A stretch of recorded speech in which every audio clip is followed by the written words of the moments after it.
turn it over to our Director of Schools, Dr. Adrian Battle.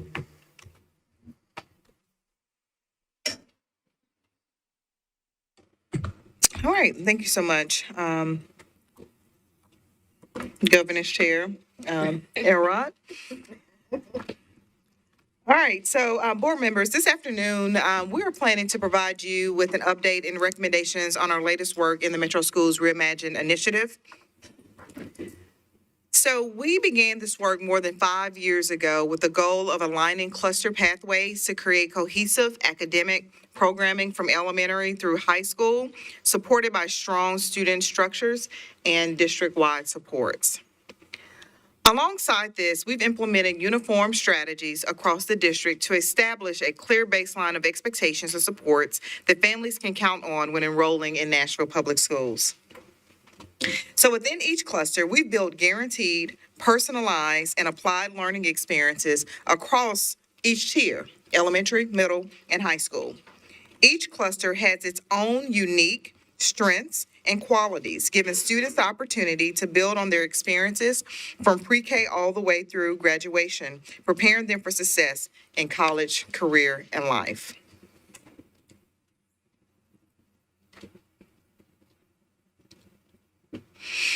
Tonight, our focus is on the Maplewood cluster and the decisions related to aligning pathways at our only remaining split pathway school, which is Ida B. Wells Elementary.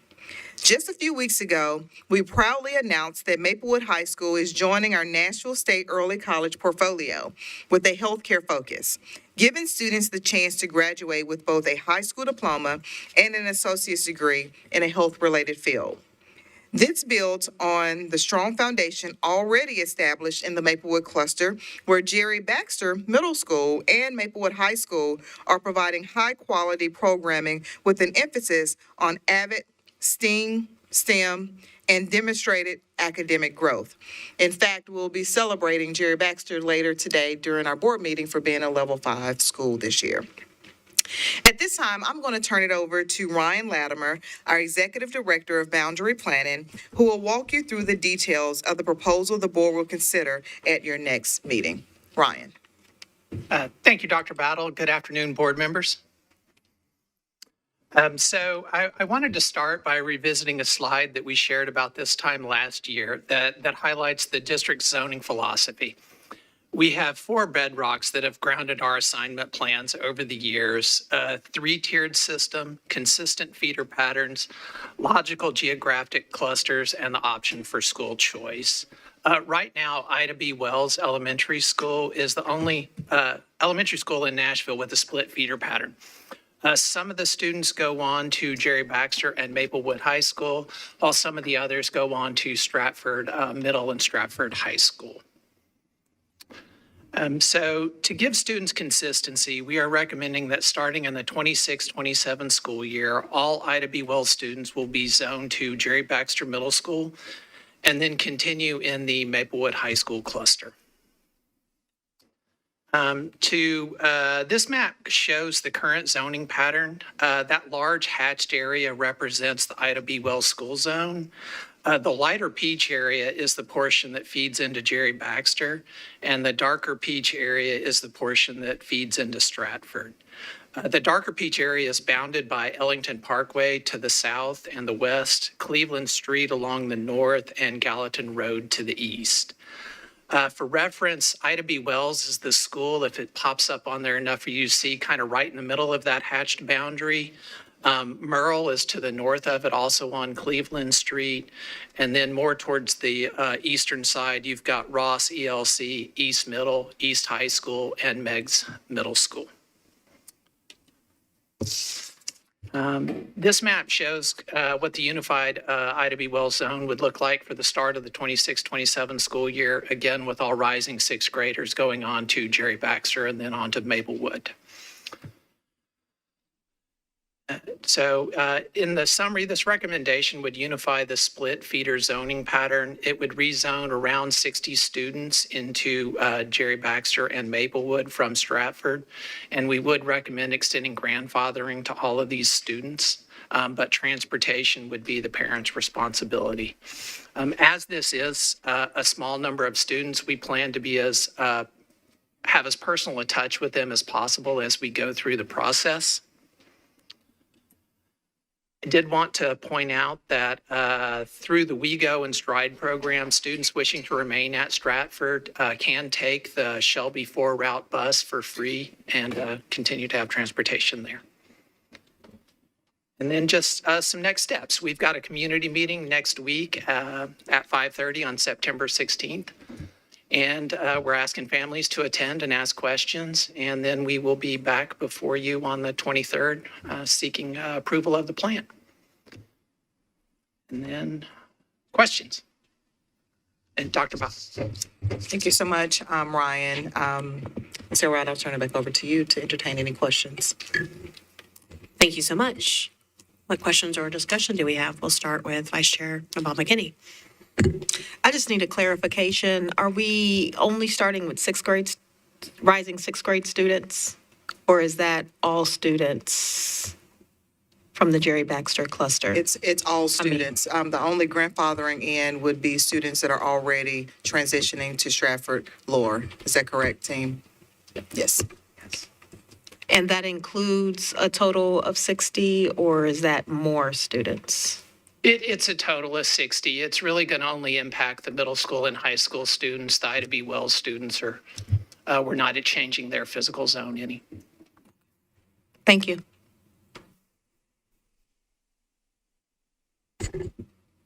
Anyone else? Member Zach Young. Thank you, Chair.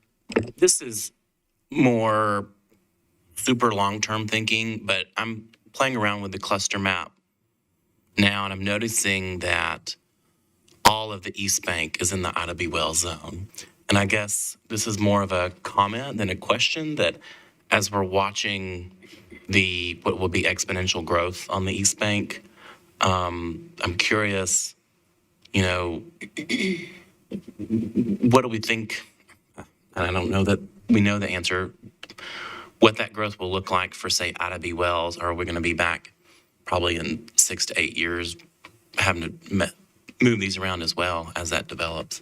Yeah, I'll allow Ryan to answer that specifically, as he does a really good job of just kind of following developments in the area, birth rates, projections, enrollment, all the things to help advise around the zoning.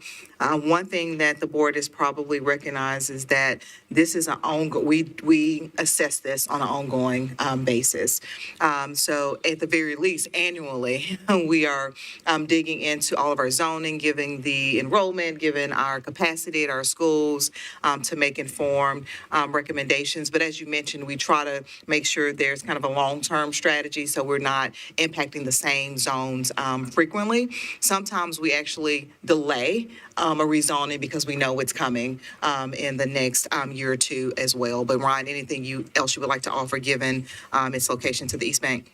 No, I think we'll keep an eye on it and see kind of what that development ends up looking like. As of yet, we haven't seen a lot of students come out of kind of higher density, multi-level kind of developments that are more typically what we're seeing pop up around Nashville at the time. So I think it just kind of depends on how that develops, what the price point is for it, and kind of how family friendly the design is. But as Dr. Battle alluded to, we do keep a good handle on that. We tie into the larger cities' GIS system, try to keep up with what the planning department's proposing and things like that. And then we purchase some private data that kind of helps keep up with it at a little bit higher level as well. So.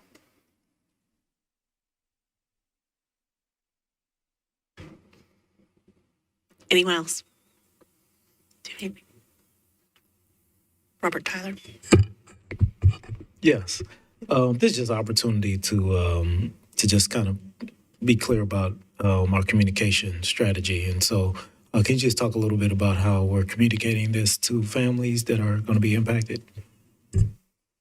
Yes, because this has been pretty routine for us, we've got a pretty good system of communication. So I'll turn the mic over to our Chief of Communications, Sean Bracehead. Yeah, so after this meeting tonight, we're going to be sending out the first notification to families, letting them know about the community meeting next week. We've sent a flyer to the school principals so that they can provide it to their families, particularly those at Stratford, individually impacted. And then we'll send out follow-up communication reminders before the community meeting on Tuesday. And then if the board adopts these changes, then we'll be sending out letters specifically to those students at Stratford to let them know their options, and so how they can continue on at Stratford if they so choose, or they can choose to attend Jerry Baxter or Maplewood.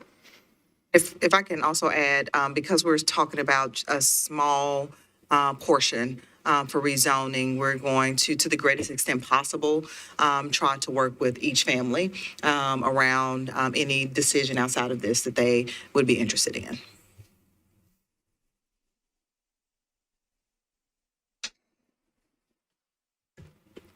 Anyone else? Okay. Rezoning historically is a pain point for all school systems.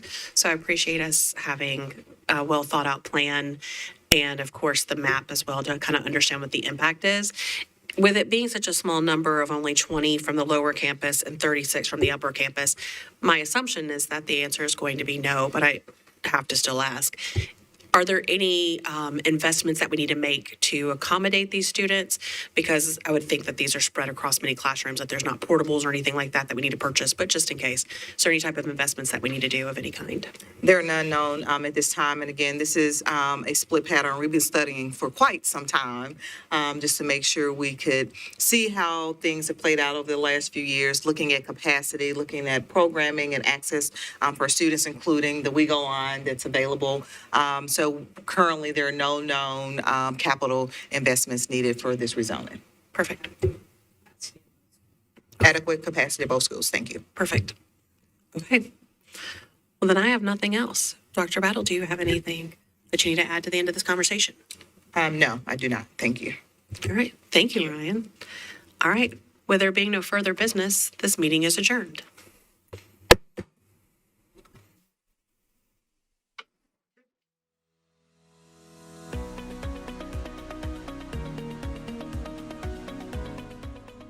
This has been a service of the Metro Nashville Network. If you would like to see this presentation again, or for more information on this and other programs, visit nashville.gov